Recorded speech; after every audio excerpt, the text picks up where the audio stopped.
Les sélectionnés en équipe de France n'étaient pas seuls. Entraîneurs, équipe médicale, mais aussi d'autres judokas étaient présents pour leur servir de partenaires d'entraînement.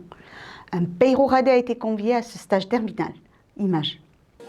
Au cours du stage de Souston, une centaine de judokas étaient présents sur le tatami afin de permettre aux sélectionnés de l'équipe de France de répéter leur gamme et de parfaire leur préparation technique et physique. Ces personnes-là sont issues en général des pôles France, c'est-à-dire l'antichambre de l'équipe de France, ou des pôles espoirs ou de l'INSEP. C'est-à-dire ce sont déjà des jeunes qui ont déjà un passé important en termes de résultats sportifs et qui sont dans l'antichambre pour aller remplacer tôt ou tard l'équipe de France.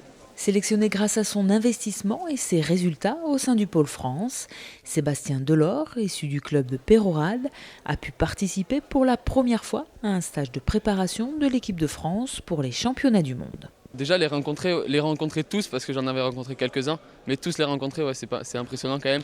Et le fait qu'on se dise que grâce à nous peut-être ils vont faire quelque chose à un championnat, ouais, c'est vrai que c'est impressionnant. Ouais. Face aux judokas expérimentés, le stage est éprouvant physiquement pour ce junior, mais aussi très bénéfique. On en profite aussi pour progresser, c'est vraiment une super expérience et c'est sûr on rencontre les meilleurs, donc on peut que progresser en fait. D'autant que le jeune homme se verrait bien à la place de ses aînés d'ici quelques années. Son objectif, c'est bien sûr d'aller à l'équipe de France, forcément. Donc il est en pôle France aujourd'hui, donc il s'entraîne, il poursuit ses études et son objectif, c'est bien sûr d'être membre de l'équipe de France à terme. Se dire qu'un jour on pourrait peut-être être à leur place, c'est vrai que ça fait rêver, mais après faut pas se voiler la face, c'est vraiment de l'entraînement en fait tout le temps. Et donc voilà. Et à force de travail, Sébastien Delors portera peut-être un jour les couleurs de la France au plus haut niveau.